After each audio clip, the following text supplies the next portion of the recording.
그 지역 북쪽으로 와서는 이제 그 갈릴리 쪽에서 활동하시고 남쪽에서는 유다에서 활동하시고 그 사이에는 근데 우리 지도 기억나시나요? 그 사이에 뭐가 있었을까요?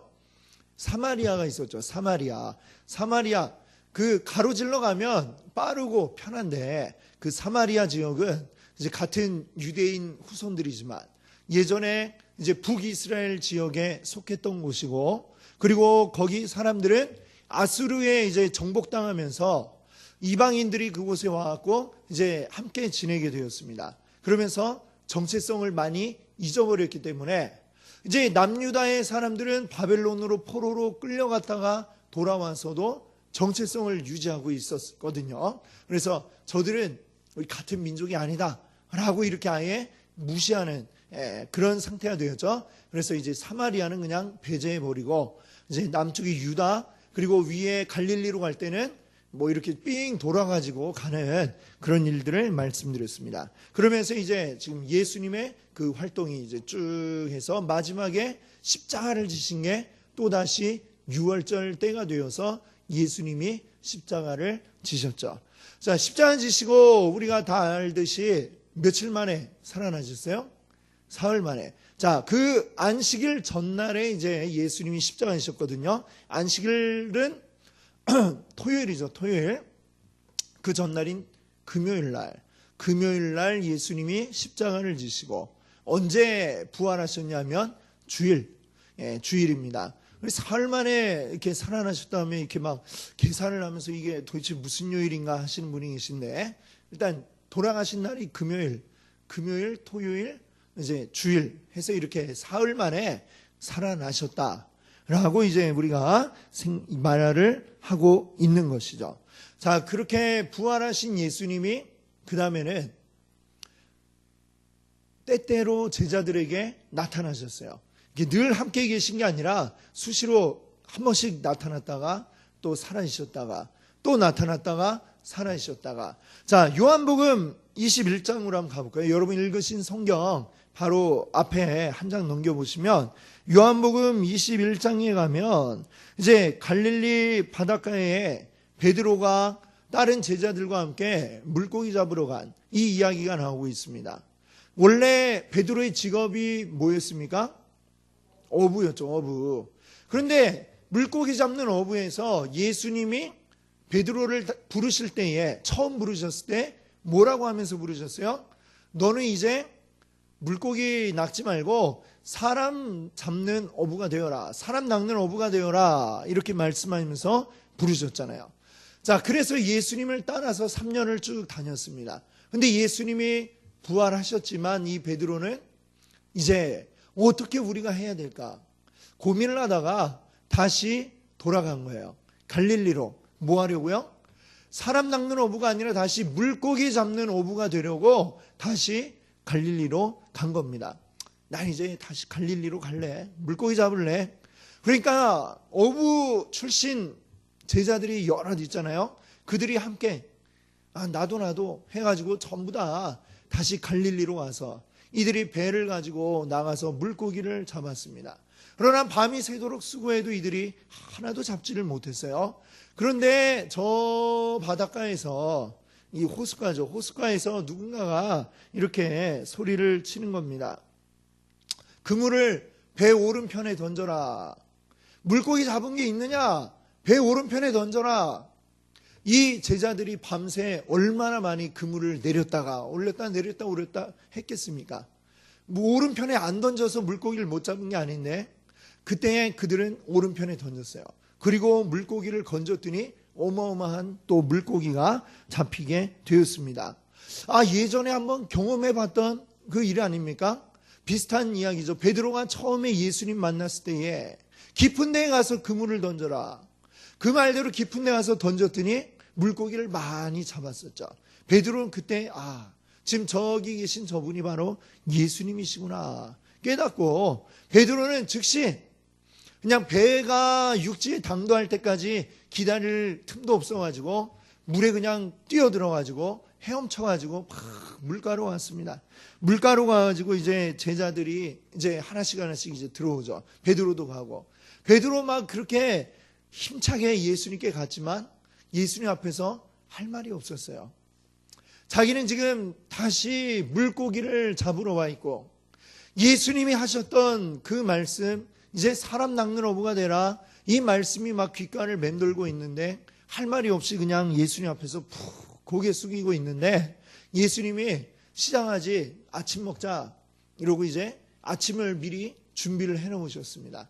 빵도 준비하시고 물고기도 몇 마리 굽고 계셨는데 그거 가지고는 부족하니까 지금 잡은 물고기도 또 갖고 와봐라.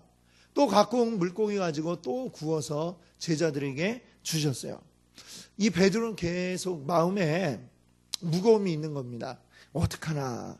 자, 그때 예수님이 이 베드로에게 말씀하십니다. 요한의 아들 시몬아, 시몬이 이제 베드로의 본래 이름이죠.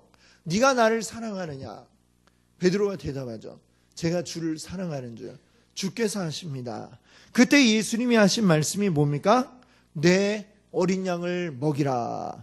내 어린 양을 먹이라. 양을 먹이라 이랬어요. 자, 이 대답을 똑같이 질문과 대답을 반복하기를 3번.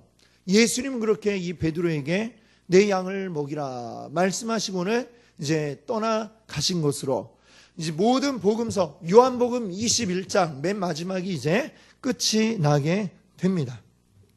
양을 먹인다. 자, 이게 바로 목양이죠, 목양. 자, 뭡니까? 내 양, 예수님을 따르는 무리들, 이 무리들을 네가 잘 인도해 가라. 목자가 양을 데리고 가듯이 네가 푸른 풀밭으로, 지금까지 내가 너희를 인도했지만 이제는 네가 목자가 되어서 내 양을 먹여라.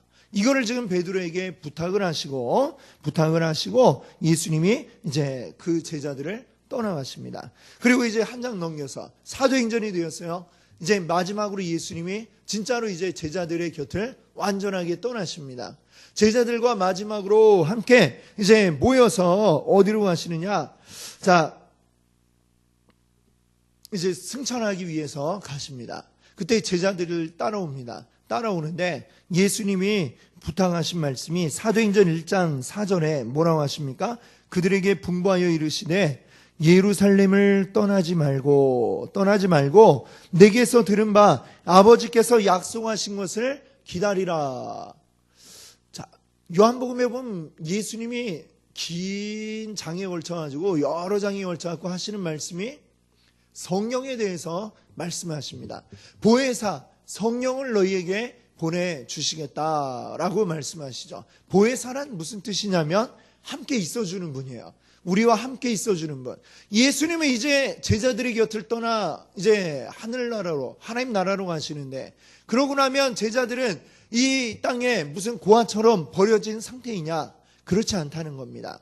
너희와 함께 있어줄 분이 올 것이다. 그분이 누구냐? 성령님이시다라고 말씀하셨죠. 지금 마지막 사도행전 1장 4절에 보니까 승천하시기 전에 제자들에게 부탁하시기를 예루살렘을 떠나지 말고 내게서 들은 바 아버지께서 약속하신 것 곧 뭐예요?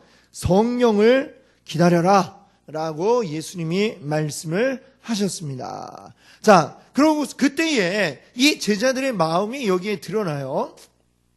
6절을 보니까 제자들이 뭐라고 얘기하느냐? 예수께 여쭈어 이르되 주께서 이스라엘 나라를 회복하심이 이때니까.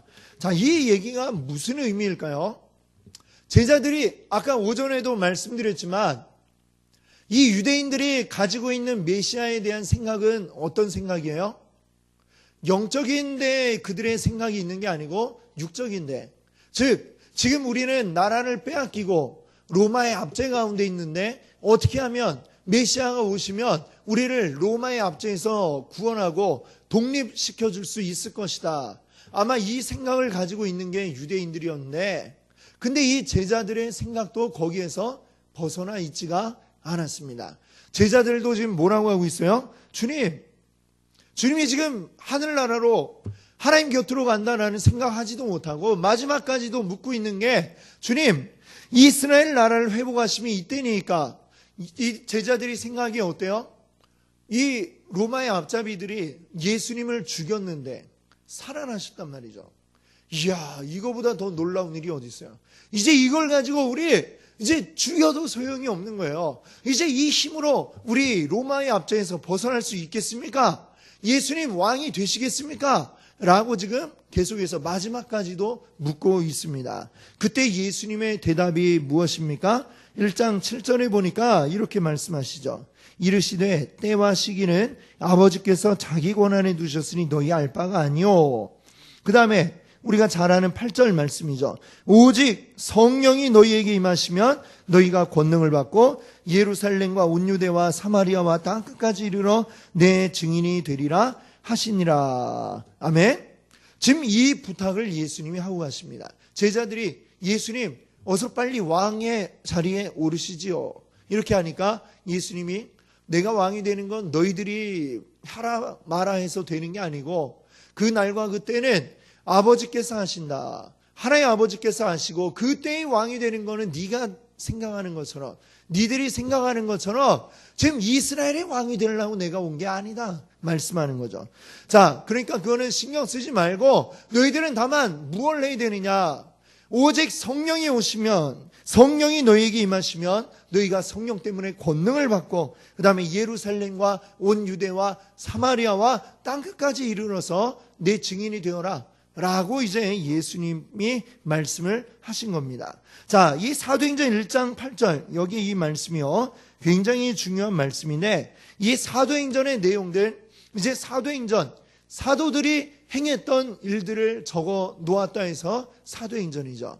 앞으로의 내용이 전개될 그것이 지금 이 1장 8절에 다 요약이 되어 있습니다. 어떻게 돼요? 좀 있으면은 사도행전 2장에서 성령을 받게 됩니다. 그리고 성령을 받고 그들이 권능을 받아서 행하는 모습이 나옵니다. 그런 다음에 예루살렘 거리에 나와서 막 외쳐 복음을 전하죠. 예루살렘과 그 다음에 이 복음이 퍼져나가서 온 유대와 그 다음에 쳐다도 보지 않던 사마리아 지역까지도 와갖고 복음을 전하게 되고 그 다음에 마침내는 땅끝까지 이방인들이 살고 있는 땅끝까지 이르러서 나의 증인이 되어라 라고 예수님은 이 제자들에게 부탁을 하시고 그리고 이 사도행전의 내용은 이 말씀 그대로 이루어지는 과정들을 우리에게 보여주고 있습니다. 네.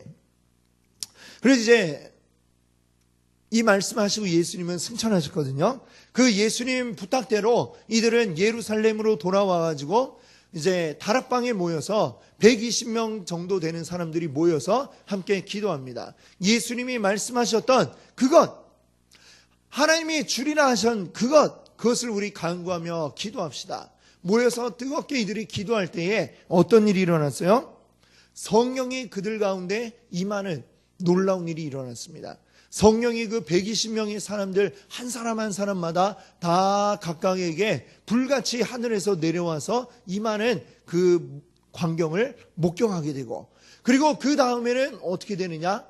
오직 너희가 오직 성령이 너희에게 임하시면 너희가 권능을 받고 라고 했죠. 권능을 받았다. 권능이란 뭡니까? 내가 할 수 없던 일들이 이루어지게 되는 것입니다. 자, 어떤 일이 일어났느냐 하면 사도행전 2장 9절부터 11절 사이에 보니까요.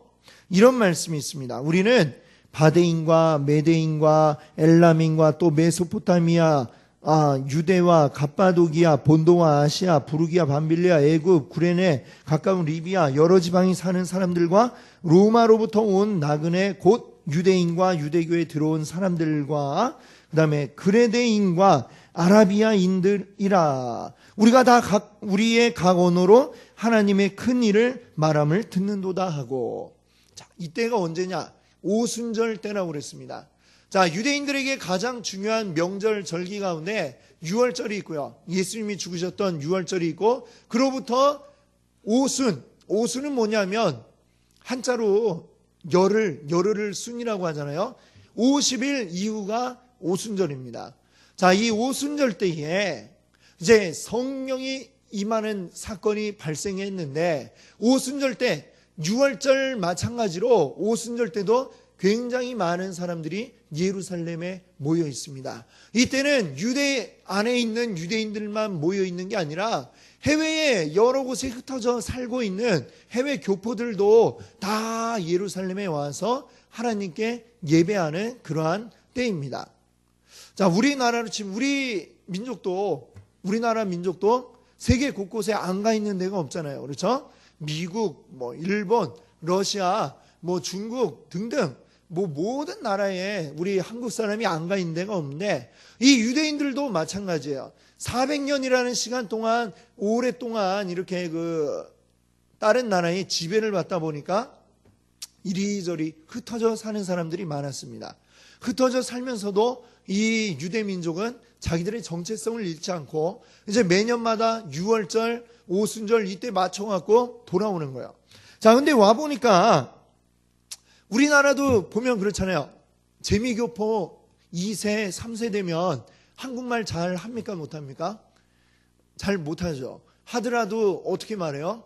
입에 이렇게 바른 그런 발음으로 이야기를 하잖아요. 좀 꼬부라진 소리로. 그것도 아주 특별히 그 집에서 한국말을 많이 가르친 집에서 자라야 이제 그 정도나마 할 수 있지. 아예 말 못하는 아이들도 2세, 3세 되면 많이 있잖아요. 지금 유대인들도 그러니까 이제 비슷한 상황이죠. 자기 나라 말이 뭐냐? 이제 유대인들이 쓰고 있는 이때 주로 썼던 말은 아람어예요. 이 아람어가 익숙한 게 아니라 자기가 태어난 동네 말이 더 익숙한 거예요. 자, 어떤 사람은 바데, 메데, 여기는 어디냐면 여기 지도입니다. 이게 여기가 지금 어디냐면 여기가 지중해예요. 여기가 쭉 지중해고 지금 유다는 어디냐? 바로 여기입니다. 여기 유다, 여기가 곧 예루살렘이 되겠습니다. 예루살렘이고 쭉 가보면 이 지도를 이렇게 좀 크게 보면 이쪽은 뭐냐면 티그리스강, 유프라테스 강이 이제 흐르는 그 지역이죠. 그러니까 여기가 지금의 저 이란, 이라크 이런 나라들이 있는 지역이에요. 중동 지역이죠. 자, 지금 좀 전에 보았던 말씀에 바데, 메데, 엘람, 메소포타미아 이런 지역은 지금 이 지역을 이야기하고 있는 겁니다. 티그리스 강과 유프라테스 강이 있는 지금의 중동 지역. 자, 그쪽에서부터 살다가 온 사람들이 있고, 지금 또 보니까 유대와 갑바도기아, 본도와 아시아 이렇게 얘기하는데, 아시아는 어디냐면은 지금 요 지역을 아시아라고 그러죠. 여기는 지금의 지도로 보면 어디냐면 터키 지역이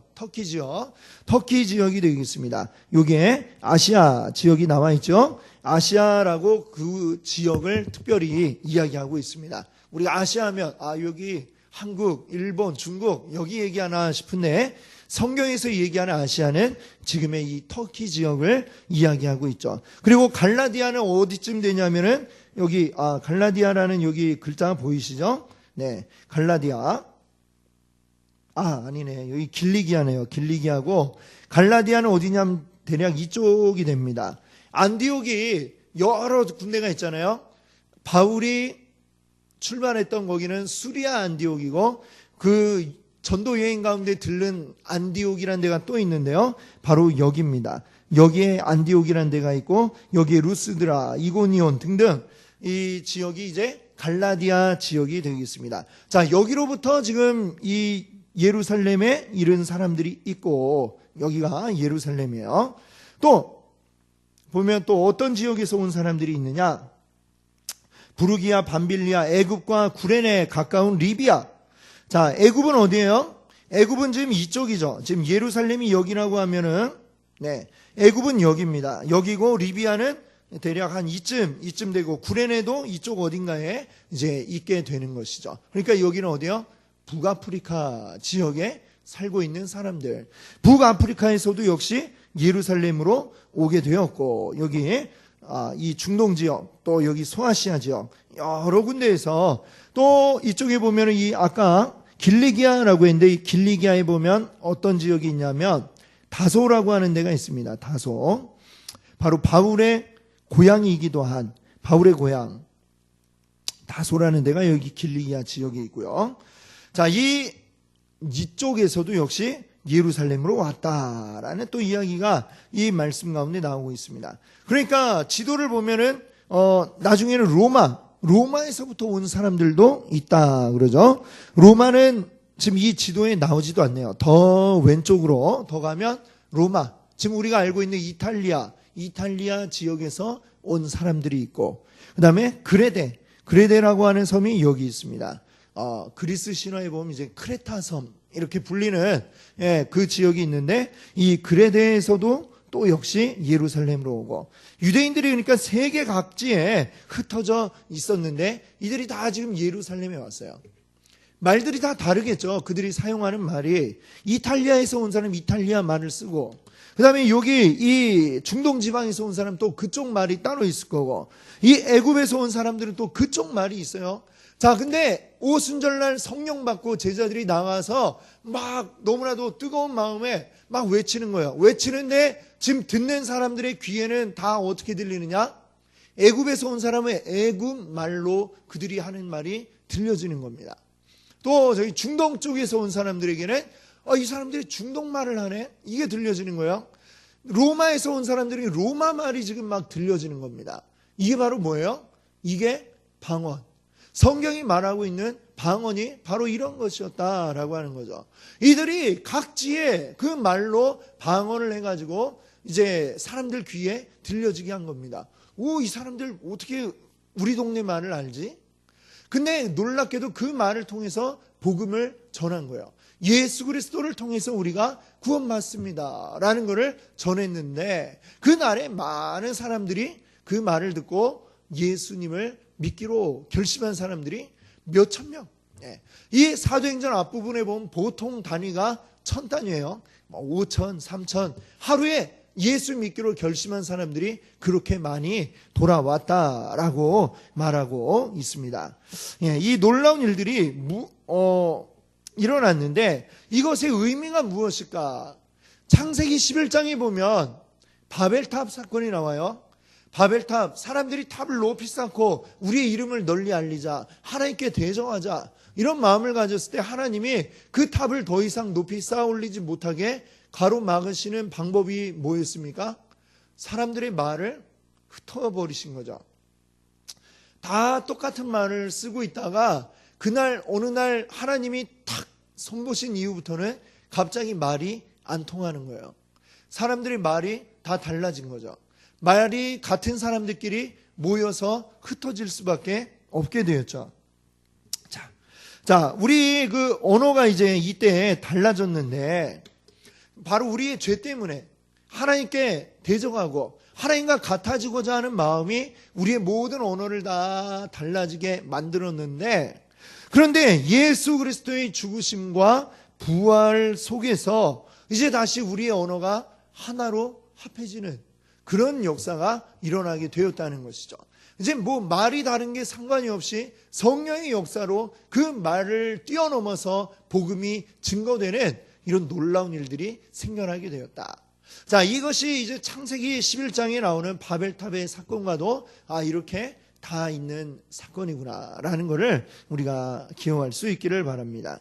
자, 그러고 나서는 이제 계속 베드로 사도들이 나가가지고 매일같이 복음의 말씀을 전합니다. 그 말씀을 듣는 자마다 전부 다 하나님 앞에 예수 그리스도를 믿기로 결심하고 이 교회로 몰려드는, 사실 뭐 교회 하니까 오늘처럼 이런 어떤 건물이 있는 게 아니라 지금 이 믿는 자들의 무리 가운데 계속해서 사람들이 모여들었다라고 하는 것입니다.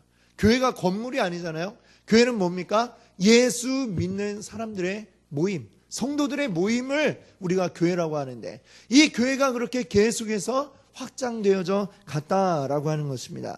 그럼 베드로, 이제 예수님의 수제자로서 예수님이 내 양을 먹여라, 이 말씀을 듣고 이 교회를 이끌어 나가는 그 수장이 된 베드로가 하는 일은 무엇입니까? 베드로가 계속해서 말씀을 전할 때 그 말씀들을 잘 보면은 구약 성경에 나왔던 구절들을 가지고 이야기를 해요. 그리고 이 구약의 말씀을 보세요. 이 옛날에 하셨던 이 말씀이 지금 뭘 이야기하느냐? 우리가 잘 알고 있는 찬양 가운데 그 있죠? 마지막 날에 내가 나의 영으로 너희에게 부어주리니 자녀들은 예언할 것이요, 뭐 이 찬양 있지 않습니까? 그 말이 사실은 어디 나온 거냐? 베드로가 그걸 설교했는데 요엘서에 나오고 있다는 것입니다. 요엘 2장 28절 32절에 그 말씀을 인용해서 마지막 날에 부어주리라 하셨던 그 영이 무엇인가? 오늘날 우리가 덧입은 성령이다라고 베드로는 이야기를 했습니다. 사람들 앞에 이제 구약 성경을 가지고 구약에 예언되었던 말씀이 이렇게 성취되었다, 이루어졌다라는 것들을 계속해서 이야기하고 그 이야기를 들을 때에 많은 사람들이 구약 성경이 이야기했던 그것이 이것이구나, 예수 그리스도가 구약 성경에 예언되어 있었구나라는 것들을 깨닫고 그들이 이제 돌아오는 이런 일들이 일어나게 되는 것입니다. 자, 그렇게 되었고, 근데 이 성경에 나오는 사건들을 보면 사람이 이제 계속 하루에도 몇천 명씩 막 이제 모여들었다고 그랬죠. 많은 사람들이 모여드니까 이제 어떤 문제 생기느냐.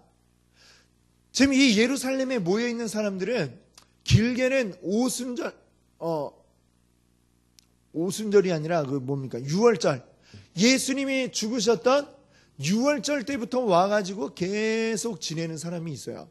왜냐하면 외국에서 한번 예루살렘으로 왔다가 가는데 와서 6월절 한번 딱 하고 바로 딱 가려면 돈이 굉장히 많이 들 거 아닙니까? 지금도 해외여행 하려면 뭐 비행기 값이니 뭐 여러 가지 또 숙박비니 많이 들잖아요. 근데 한번 어렵게 해가지고 왔는데 요즘처럼 비행기로 한 번에 샥 금방 오는 것도 아니고 한 달, 두 달 걸려가지고 자기 동네를 떠나가지고 왔어요. 왔는데 6월절 끝나고 바로 딱 가면은 집에 도착하기도 전에 뭐가 돼요? 오순절이 또 된단 말이죠. 그러니까 뭐 그럴 거 없이 그냥 쭉 여기 더 머물러 있다가 오순절까지 하고 우리 동네로 돌아가자, 이런 생각을 가지고 대부분 멀리서들 온 거죠. 와갖고 6월절부터 있다가 쭉 오순절이 이제 되었습니다. 이 사람들의 원래 계획은 어떻게 하려고 했을까요? 오순절이 끝나면 이제 가야지, 우리 집으로 가야지 생각하고 거기에 맞춰서 경비를 준비해서 왔을 거 아닙니까? 그렇죠? 그러고 왔는데 오순절날 갑자기 이들이 이 제자들이 막 이야기하는 것을 듣고 이제 복음을 듣게 된 거죠. 그리고 예수 그리스도를 믿기로 했어요. 그래가지고 그들과 함께 매일같이 모입니다. 그러면 어떤 문제 생길까요? 돌아갈 경비밖에 그들이 남아있지 않았는데 일단은 돌아갈 경비로 계속해서 먹고 거기서 숙박하면서 지냈을 겁니다. 그렇죠? 그러다 보니까 조금 지나니까 어때요? 이제 돌아갈 경비도 다 썼고 이제 더 이상 여기서 먹고 살 것도 없고 막 이런 지경이 된 거죠. 그렇죠? 이해가 되시죠? 이 사람들이 이제 경비가 없는 거예요. 자, 돈도 없고 지금 같으면 뭐 자기 통장에서 집에 전화해갖고 야, 통장에 돈 좀 붙여라 뭐 이러면 되지만 옛날에 뭐 그것도 없고 지금 예루살렘에 그냥 무작정 머물러 있는데 계속 이 베드로의 말씀 뜨겁고 이 예수 그리스도를 아는 게 즐겁고 해서 계속 머물러 있습니다만 이게 뭔가 살 대책이 되지를 않았던 것이죠. 그러니까 이제 교회에서 말하자면 이들을 먹여 살려야 할 책임이 생긴 겁니다. 그렇죠? 이들을 먹여 살려야 되는 거예요. 그래서 매일같이 이제 사람들이 그 여유가 있는 사람들은 그 일대에 또 살고 있고 여유가 있는 사람들은 자기 재산을 가지고 다 교회에 이제 냈다라는 이야기가 나오잖아요. 그들 가운데 바나바의 이야기가 나오고 바나바 이야기 이후에는 또 누구 이야기가 나오냐면은 아나니아와 삽비라 이야기가 나오잖아요. 그렇죠? 아나니아 삽비라 누굽니까? 이제 두 부부인데 이들이 바나바가 자기 재산을 다 교회에 드리고 칭찬받는 걸 보고 너무 부러운 거예요. 그래서 그들도 그냥 크게 깊게 생각하지 않고 우리도 집 팔아가지고 땅 팔아가지고 교회 다 바치겠습니다. 약속을 해버렸어요. 하고 나서 딱 이제 내놨는데 내놓으면 안 팔릴 줄 알았는데 경기가 안 좋아갖고 그런 줄 알았는데 갑자기 덜컥 팔려버린 거죠. 팔리고 나니까 그 다음에 걱정이 되기 시작한 거예요. 아, 이거 다 바친다고 했는데 다 바치려니까 이거 우리는 어떻게 살지 걱정이 되니까 반 띄워가지고 이제 교회에 바쳤습니다. 근데 중요한 거는 그들이 누구와 약속을 한 거예요? 하나님과 약속을 했던 것이죠. 이제 바울한테 바울이 아니죠. 베드로한테 갖고 왔고, 자, 이거 갖고 왔습니다. 베드로가 근데 이 영의 깨달음이 있었나 봐요. 이거 네가 판 걸 다 가져왔니? 물어보니까 네, 그렇습니다 라고 했는데 사실 한 반 정도만 갖고 온 거죠. 그러니까 네가 거짓말을 하는구나, 성령을 속이려 드는구나. 그 순간 즉시로 그 아나니아가 죽어버렸습니다. 좀 이따 또 그 아내가 남편이 갔다 올 시간이 됐는데 안 와요. 그리고 또 왔어요. 저희 남편 안 왔습니까? 아, 왔었지. 자, 그가 가지고 온 게 너희들의 그 판 돈의 전부냐? 또 물어봤습니다. 그러니까 아, 네, 이렇게 했어요. 그러니까 또 너도 역시 마찬가지다 하면서 그 순간 삽비나도 죽고 두 부부가 다 죽게 되었습니다. 참 끔찍한 일인데 이게 왜 이렇게 되었느냐? 중요한 거는 하나님과 약속을 그들이 어기고 그리고 하나님을 속이려 한 게 문제죠. 나중에라도 베드로에게 그러면 아, 우리가 집을 팔았는데 전부 다는 힘들 것 같고 제 절반만 가지고 왔습니다, 뭐 이렇게 이야기했더라면, 정직하게 이야기했더라면 그런 문제가 안 생겼을지도 모르겠습니다. 근데 이들은 속이고 그저 그들이 그걸 바치려 했던 이유는 그 앞에 나오는 바나바처럼 사람들이 칭찬받네, 나도 그게 부러워, 그것을 받고 싶은 거지 뭔가 이들의 마음이 정말로 열려져서 하나님께 드리려 했던 것이 아니기 때문에 그런 일이 벌어졌던 거죠. 어쨌거나 그 상황 속에 많은 자들이 이제 자신의 물건을 서로 통용하고 같이 썼다는 이야기가 성경 가운데 나오고 있지 않습니까? 많은 사람들이 어려운 가운데 있으니까 그들을 먹여 살리기 위해서 많은 재물이 필요했고 그걸 위해서 많은 이들이 정말 내 거 아깝다 생각하지 않고 바나바처럼 이렇게 다 들여서 함께 믿음의 형제 자매들이 먹고 사는 것을 위해 내놓는 일들이 있었습니다.